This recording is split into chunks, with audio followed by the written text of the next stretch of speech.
அனைத்து உரிமை குரல் நண்பர்களுக்கும் வணக்கம். சீமானின் கனவை நிறைவேற்றி இருக்கக்கூடிய மாணவர்கள் இந்த ஒரு தகவல் குறித்த இந்த வீடியோல முழுக்க பார்க்க போறோம். வாங்க பார்க்கலாம். தமிழ்நாட்டில் இருக்கக்கூடிய அரசியல் கட்சிகள்ல இருந்து நாம் தமிழர் கட்சி எங்க தனித்து தெரிய ஆரம்பிச்சாங்க அப்படின்னா, இந்த ஒரு கட்சி முழுக்க வரப்போற புதிய தலைமுறைக்காக தான் இருக்க போகுது அப்படின்னும், ஏற்கனவே 40 வயதிற்கு மேல இருக்கக்கூடியவங்களுக்காக இந்த அரசியல் கட்சி செயல்பட போவதில்லை அப்படின்றதுல சீமானவர்கள் ரொம்ப காலங்களாக உறுதியாக இருந்துட்டு இருக்காரு. கட்சி ஆரம்பிக்கும் போது பள்ளி மாணவர்களாக இருந்த அனைவருமே பாத்தீங்கன்னா தற்போது ஓட்டு போடுற உரிமம் வந்த பிறகு சீமானுக்கு தான் நாங்க ஓட்டு போடுவோம் அப்படின்னு துடிச்சிட்டு வந்துட்டு இருக்காங்க. இதற்கு இந்த 10 ஆண்டு கால உழைப்பு தான் காரணம் அப்படின்னு சொல்லலாம். ஏன்னா மாணவர்களுக்காக தான் இந்த ஒரு அரசியல் கட்சி இருக்க போகுது அப்படின்றதுல சீமான் இப்ப வரைக்கும் உறுதியாக இருந்துட்டு இருக்காரு. கல்லூரிகளுக்கு போறதும் பள்ளிகளுக்கு போறதும் படித்து முடித்த இளைஞர்களுக்கு தமிழ்நாட்டில் தமிழ் தேசியம் குறித்த புரிதலை கொண்டு வரதுலயும் சீமானவர்கள் அதிகமாக ஆர்வம் செலுத்தின ஒரு காரணத்தினாலதான் தற்போது தமிழ் தேசியம் தமிழ்நாடு முழுக்க பரவி கிடக்குது. 60 ஆண்டுகளுக்கு மேல ஆட்சி செஞ்ச திராவிடம்னா என்னன்னு கூட தெரியாம இருக்கக்கூடிய தமிழ் மக்கள் தமிழ் தேசியம்னு கேட்டீங்கன்னா பள்ளி மாணவர்கள் கூட அது குறித்த விளக்கங்களை கொடுக்கறதும்,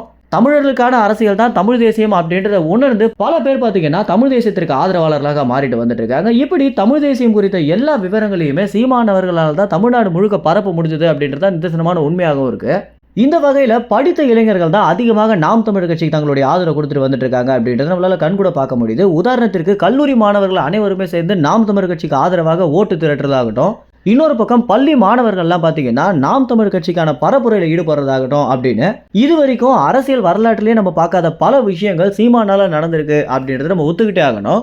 இந்த வகையில் திருச்சியில் இருக்கக்கூடிய ஒரு பள்ளி பார்த்தீங்கன்னா பக்கத்தில் இருக்கக்கூடிய டாஸ்மாக் கடையை மூடணும் அப்படின்னு ரொம்ப நாளாகவே கோரிக்கை வச்சுட்டு வந்துட்டு இருக்காங்க அப்படின்னா, ஆனால் அந்த காவலர்கள் துளியும் கண்டுக்கல அப்படின்ற ஒரு காரணத்தினால பள்ளி நிர்வாகம் என்ன முடிவு எடுத்திருந்தாங்க அப்படின்னா, மாணவர்கள் அனைவருமே ஒன்று திரட்டி இந்த ஒரு டாஸ்மாக் மூடணும் அப்படின்ற ஒரு முடிவு எடுத்திருக்காங்க. அது மட்டும் இல்லாமல் இதற்கு சீமானவர்கள் தலைமை தாங்கணும் அப்படின்னு ஏற்கனவே சீமானிடம் பேச்சுவார்த்தை நடத்திருக்காங்க அப்படின்னு, மாணவர்களை வச்சு போராட்டம் நடத்துங்க, அதற்கு மேல போச்சு அப்படின்னா என்னுடைய ஆதரவு அந்த இடத்துல இருக்கும் அப்படின்னு சீமானவர்கள் பார்த்தீங்கன்னா தைரியம் கொடுத்து அனுப்பியிருக்காரு. இதன் பேர்ல தான் பள்ளி நிர்வாகம் இந்த ஒரு முடிவு எடுத்திருக்காங்க. மாணவர்கள் அனைவருமே ஒன்று திரட்டி நாம் தமிழ் கட்சியுடைய பேனரை வச்சு இந்த ஒரு போராட்டம் பார்த்தீங்கன்னா நடந்திருக்கு. இந்த விஷயம் நடந்த கொஞ்ச நேரத்திலேயே அந்த இடத்துல காவலர்கள் விரைந்து வந்து அந்த டாஸ்மாக மூடவும் வச்சிருக்காங்க. பள்ளி மாணவர்களால தான் இந்த ஒரு விஷயம் நடந்திருக்கு அப்படின்றதுனால சீமானவர்கள் மாணவர்களிடம் நேரடியான பேச்சுவார்த்தை நடத்த போறேன் அப்படின்னும் இந்த பள்ளி நிர்வாகத்திற்கு ஒரு சிறப்பு சல்யூட்டும் அடிச்சிருக்காரு.